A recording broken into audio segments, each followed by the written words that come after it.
Post-Truth Carnival, The Managed Mind and the Factory of Consent, featuring McLuhan's hallucinated global village, Chomsky's obedient intellectuals, Arendt's bureaucratic void, and the latest in algorithmic anesthesia. Abstract. This paper-like fragment explores how information systems, institutional logics, and manufactured effect blend into an all-consuming machine of managed perception.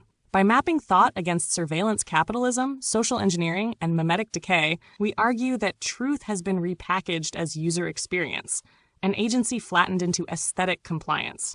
1. The medium is the message, and the message is a meme. All media are extensions of some human faculty, psychic or physical, Marshall McLuhan. We now inhabit a hyper-mediated psychosphere, where digital technology no longer reports reality. It creates it.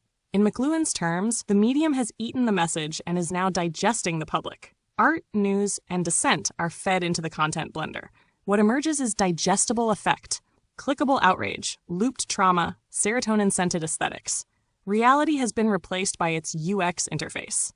2. Manufacturing consent, the quiet engine room of empire. Propaganda is to a democracy what violence is to a dictatorship. Noam Chomsky laid bare the structural filters of media and academia. Ownership, advertising, sourcing, flack, and anti-ideological ideology. Today, those filters are automated.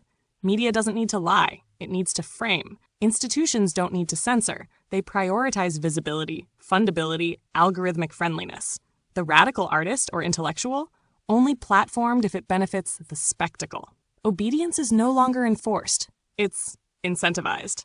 3. Surveillance capitalism, Zuboff's panopticon with cookies. Surveillance capitalism unilaterally claims human experience as free raw material. Shoshana Zuboff.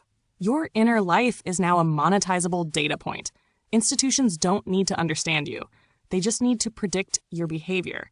The artist, the intellectual, the citizen are now user profiles, managed by predictive analytics and behavioral nudging. Aesthetic movements are analyzed for virality.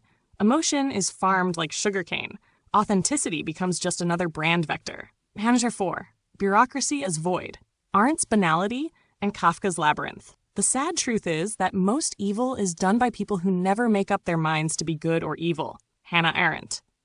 Arendt taught us that evil wears a suit, checks boxes, and files reports. Kafka told us the doors don't open, but they're always monitored. Institutions reward compliance, mediocrity, and plausible deniability. The gatekeepers aren't villains, they're administrators. Risk is discouraged, ambiguity punished, lucidity pathologized. Genius is flagged as inappropriate content. 5. Simulacra of resistance. We have been deprived of the truth not by censorship, but by a glut of information. Neil Postman, via Baudrillard by spiritual adoption. Resistance itself is now packaged. Rebellion is brand safe. Political art is pre-approved by funding panels. The most radical thing you can do today is to say nothing and mean it. Or worse, to think clearly. Matter 6. Culture as industrial byproduct. Art, criticism, education, once defined by confrontation and depth, are now industrially processed experiences, graded by accessibility and optics. Cultural capital is hoarded by bland avatars with the right credentials, correct background, and carefully cultivated effective positioning. It's not what you say, it's how legibly you play the game. The truly dangerous mind isn't celebrated or even attacked. It's ignored. 7. The end is nigh, but aesthetic. We are living in a reality that has already been written by satire. Everyone. Constantly. Late civilization is a feedback loop of spectacle and sedation, propped up by debt, dopamine, and diplomas.